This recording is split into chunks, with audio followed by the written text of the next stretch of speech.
Welcome to Woodturning. When I was a kid, my favorite thing about this time of year was the Great Pumpkin and Charlie Brown. I loved Linus sitting in the pumpkin patch. So in honor of those guys, today we are making the Great Stumpkin.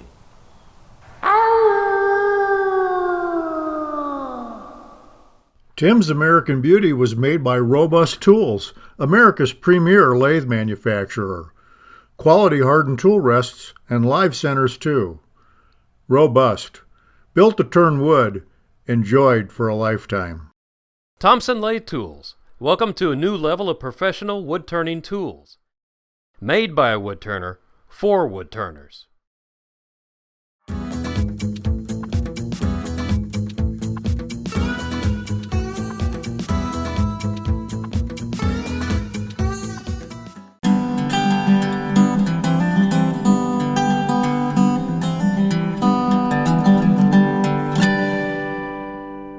We are ready for some extreme turning.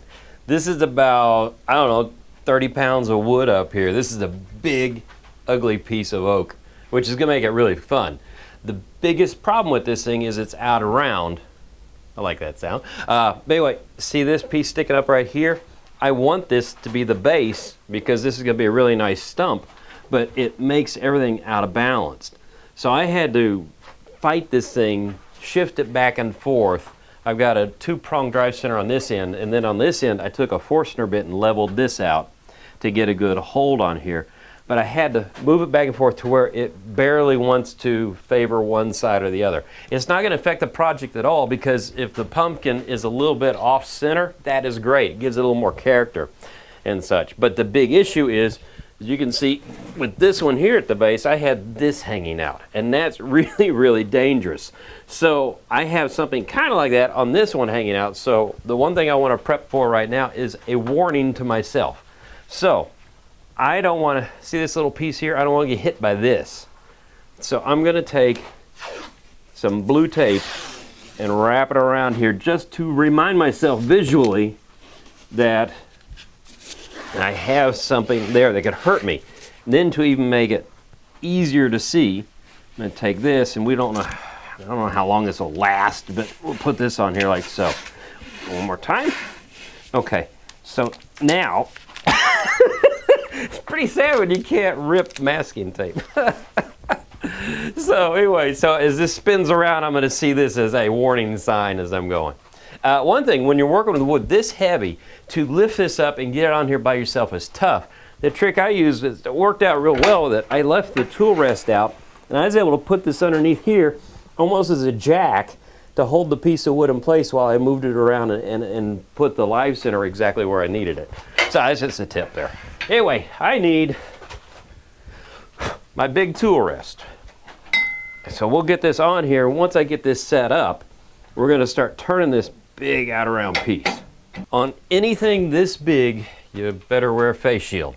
Body armor is good too. It's amazing when you get a piece of wood this large on the lathe how dangerous it can be. So make sure all your connections are good. Everything's in solid. Everything's locked down right. Double check everything to make sure it is right. And right here on the tool rest, I have spun this to make sure that I am not hitting anything. You can see how out around it is. There's a gap, big gap, small gap. So we're going to put this on. We're going to start the lathe at a slow speed. Oh, by the way, down on the floor, you probably can't see it. Robust makes a really nice little accessory here. This is an emergency stop button because sometimes in a panic, you can't get to the remote control with everything flying or jumping around. Your foot real fast will turn it off, which is awesome. So I've sharpened my Thompson tools, which I love because they take bark off really easily. Bark will dull a tool very, very quickly, so that's why I like using these. So I'm going to turn this on at the slowest speed possible. And that's about, 5 RPM. So I'm going to pick it up slowly. There's going to be some jiggle. This is where it gets a little sketchy. So Brian's going to stay way over to the side and then comes flying off. It won't hit him. You're going to find a vibration picking up right there, right? I'm going to try to go past it a little bit, see how it kind of settled out a little bit. That's the max I want to do. If I go any faster than that, the lathe, this 700 pounds of lathe will start walking across the floor. You also notice I'm over here when I started this up. If anything goes wrong, I'm out of the way. hopefully, because that thing, who knows where it's going to go. It might try to climb the tool rest, go that way, go that way. You just don't want to be in the way of it. So I've got my foot pedal where I can reach it. I'm going to put my mask down, and I'm going to slowly start making cuts. I'm telling you all this now before I start turning, because you're not going to be able to hear a thing once I get going.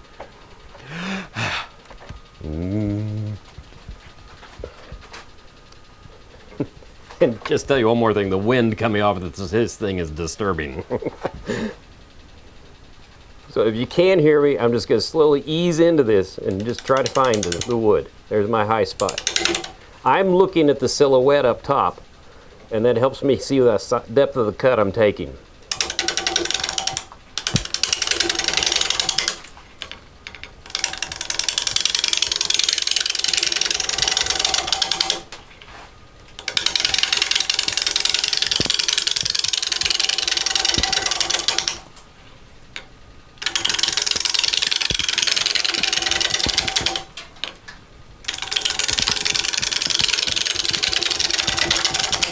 You also don't want to be a hero and take really long cuts on this. If you get anywhere askewed, you're going to be in trouble.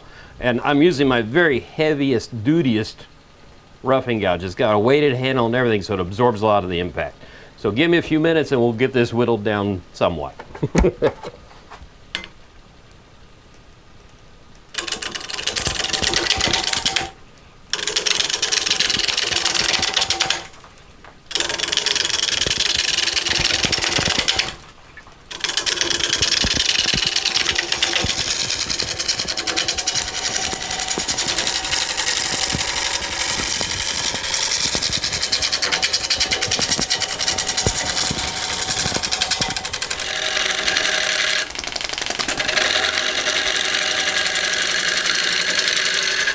Okay.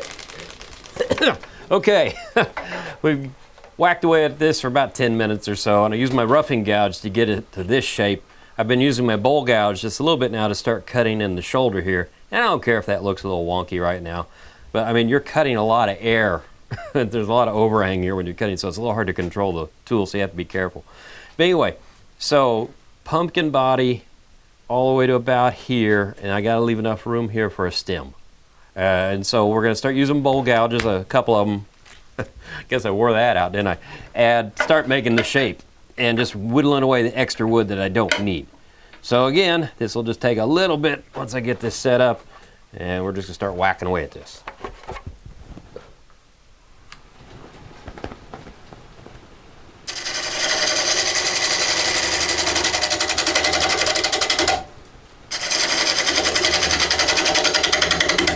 Okay, once we got going, surprise, surprise, nature always gives you neat little treats, doesn't it?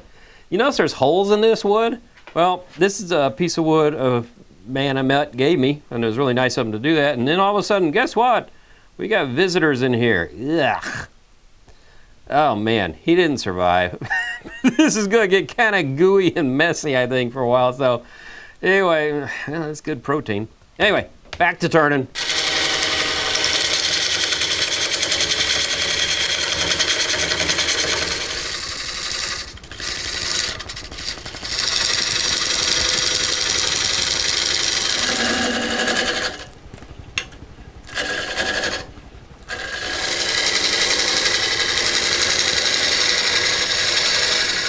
You know me, I like to talk, so I'm sorry I have to be quiet with this mask on. I'm going. This has got a lot of technique to it when you're turning it, because you can see it's really pithy wood, worm infested, but you can also see this overhang here. This is difficult because when I'm cutting, one, I'm trying to avoid putting my arm into this right there, right? But the tool starts to hang over that much. So you're hitting wood, and then you get air, and then wood again, so it wants to jump a lot on you. We have to start making a curve in now to delineate the bottom of the pumpkin. So it just takes a lot of technique, and you really just want to hang in there steady. You don't push or rush the cut. If it starts bouncing, it's going to keep bouncing. So if it bounces, just open the tool up just a little bit by rolling it open, and just hold it till that ticking goes away and you get a cut again, and then you can start going in. So you're going like this, you get bouncing, just open it up a little bit more, let it smooth out, and then start going in again. You'll probably hear that a couple times while I'm doing this. So anyway, we get this going again, back into my cave.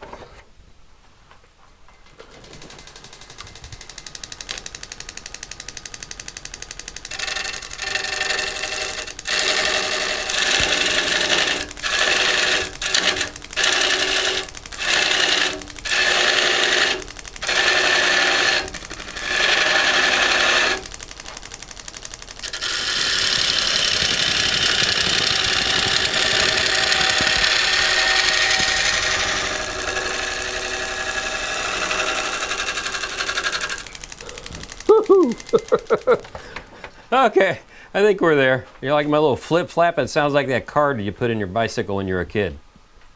That shows how old I am. Anyway, so I have my shape, right? This is pretty cool. So I'm not going to sand it. This thing's going to be carved here in a little bit. But what I do need to do is figure out where I'm going to put all the ribs. If you look over here, you know, I've got this nice symmetrical ribbing on here. And I use the indexer on my lathe to do that. So basically, I don't know if you can even see this. I'll get out of Brian's way as much as I can. There's a wheel here, and it's got numbers on it right here. And these numbers are 1 through 48. So anyway, if I start at 1, there's a little bitty screw here. I screw this, and it goes into a hole in this wheel. And so now we're kind of locked into that area. So when I go back over here, I got my tool rest at center height. I'm just going to take this, and there's my first line right there. And the way I was figuring is every time I went like 4, that was about the right symmetry. Now this is a different piece of wood, so this might not work out, but if it doesn't, you'll see the lines in different spots. But I'll just undo this, and you can see now I've got my delineation. So I might actually go to 5 on this because that looks a little narrow. So I'll just keep messing with this, and I'm going to put the marks all the way around here. Then we're going to be ready to do some carving. Okay, now you see we have all the lines laid out, and I'm actually on the other side of the lathe because this seemed to work easiest for me to do this. But anyway, I tried my Dremel system on there, sucked. I tried that little carving thing I had, sucked. And I remembered, oh, wait a minute, I have a Proxen. A Proxen is a really cool, it's like a little grinder, right? But when you put this cutter in there, see, that's a carbide tip blade. These things chop wood like crazy. And it's really awesome. I love this thing. This was going to take me 4 hours to carve, and when I got this thing out, it took me probably about, 20 minutes, I think. Yeah, so this is really cool. We're going to start using this and have some fun with it. I'll show you how we work with it. Let me get my glasses on. I'll probably put on a face mask later for breather protection, but right now I want to chat a little bit with you. So we're going to plug this in. Now, this has a speed dial right here. And then here's your on-off. So turn it all the way down, turn it on. Nice little thing. Turn it up all the way. The only thing about the carver that bothers me is when I'm holding it, I have a tendency I'll turn it off by accident with my hand, or I'll change the speed by hitting it with my hand. It's one of the things you just have to live with. So I'm going to shoulder Brian out of the way because I got to get over to here. Oh, also, you don't want to have your fingers in the way. I forgot one thing. You do want to wear some sort of gloves with this, because if you happen to slip and get into that cutter, you want something to get in the way before your skin gets to it, because this thing removes stuff like crazy, and you'll see when I get going here. So I'm going to make a line from here to here, and we just stick it in. Isn't that neat how it cuts? Let me go this way. I'm going the opposite way of the cutter. Sorry, I forgot about that. I'm going to come from here. And I'm going to go as deep as it'll let me go, because that's the depth I need the ribs to be on the pumpkin.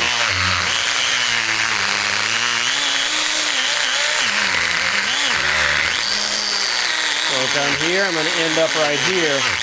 Now, what we're going to do is we're going to angle this and come in like so.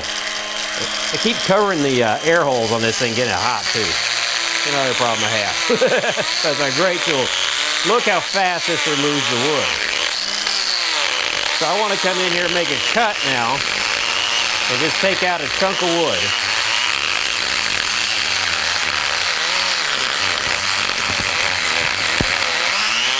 Like so. So I'm going down into that groove, right? Now you can almost take this and basically shape the wood with its flaps, with the tool flaps. Doesn't taste that good. Hope no worms come out while I'm doing this. So anyway, now I'm making the shape of the pumpkin rib, right? Well, I'm going to work on this one. I'm going to do this one up here. I'll do this one side all the way around. Then I'm going to go to the other side and I'm going to do this one here. So it makes a really neat curve. So it's going to take a little bit, but it's a lot faster than the way I was doing it before.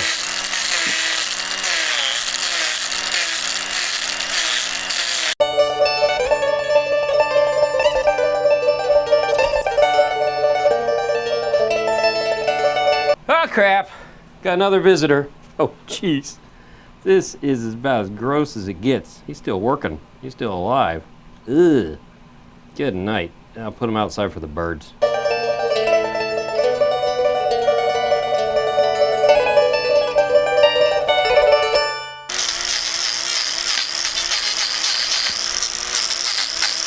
Okay, now I'm working on the stem a bit, but let me show you how this is turning out. Look at this view right here, isn't that great?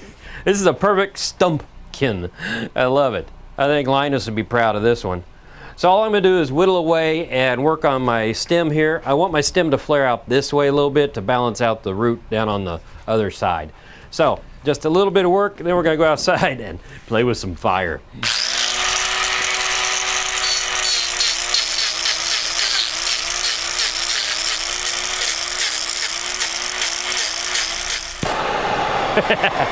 Now to put a little bit of character onto this stumpkin. So I want to make the stem as dark as possible to separate it from the body. It takes a little bit to heat it up. Oh my gosh, I hope all those worms are gone or this will start really smelling interesting. So this is just MAP gas. You can buy it at most any hardware store. And I'm probably going to need a new tank here soon. This is getting pretty light. I just want to kind of go in between and highlight the little ridges like that. And so it gives a little more character. You also see the depth of it better. I'm going to even that out a little bit there. That's looking good. Always fun to play with fire. I was going to do this in the shop, but you know how that goes with all the shavings around. That might have been really interesting. You see all these little embers now? This is where it got real fuzzy during the carving. There's certain fibers that'll pull up in certain orientations. So you're basically burning them off and cleaning all that up. So this is fun. I hope I have enough gas here to make it all the way around the corner. I like the fact that some of the bark was left on this. It gives it a nice look. I'm smoking. My stumpkin is smoking. We'll have to put that out later. Okay, one thing I wanted to do now, the last highlight, is this looks too bright to me, so I really want to darken the base. And by darkening the base, there's going to be a little bit of a line right there that'll highlight and keep this looking nice. So here we go, come around the corner here.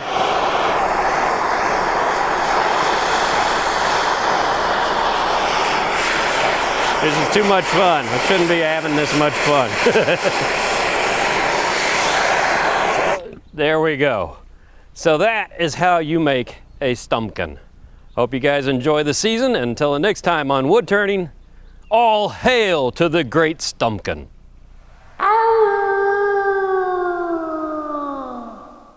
Tim's American Beauty was made by Robust Tools, America's premier lathe manufacturer. Quality hardened tool rests and live centers too. Robust. Built to turn wood. Enjoyed for a lifetime. Thompson Lathe Tools. Welcome to a new level of professional wood turning tools. Made by a wood turner for wood turners.